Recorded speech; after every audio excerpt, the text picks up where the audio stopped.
Hi, Sandy. It's so great talking to you, especially because I understand that a major reform of the Canadian competition law is being undertaken. Could you please tell us more about it? I'm happy to, Marin. There have been a series of amendments over the past year and a half to Canada's competition law. Some amendments have passed already, others are still in the legislative process. There was a concern that our competition law needed to be modernized in light of the digital economy and concerns about high levels of concentration in the Canadian economy. And I know that these changes concern various areas, but I would like to focus on the merger review.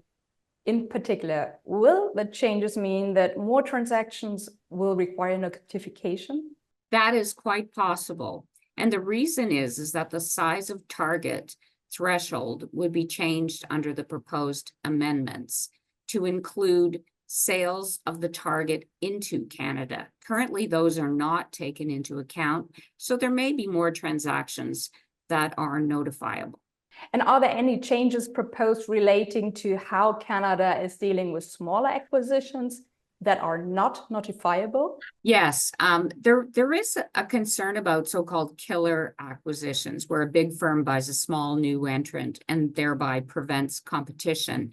Such transactions may well fall below notification thresholds, and currently the Bureau can only challenge a transaction that hasn't been notified within a year of closing.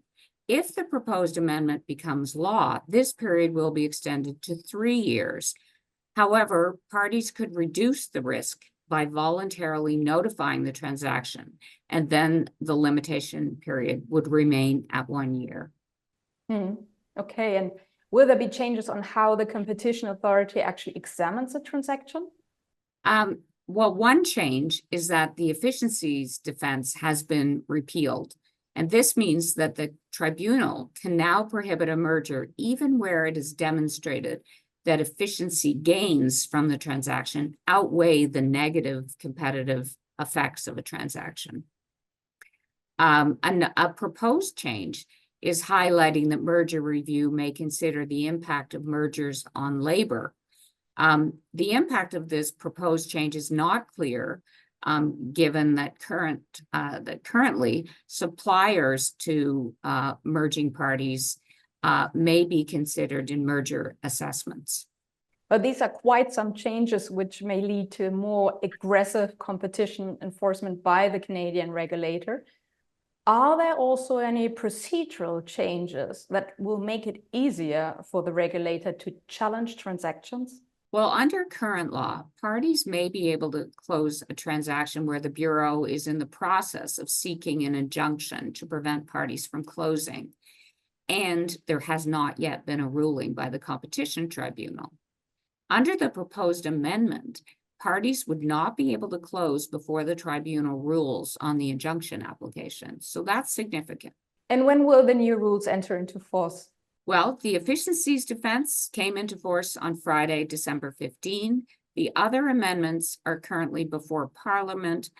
Our expectation is that they will pass in the first quarter of 2024. Of course, there could be additional amendments added through the parliamentary committee process. Many thanks, Sandy, for sharing this update with us. To you too, Marin. Thank you. Thank you.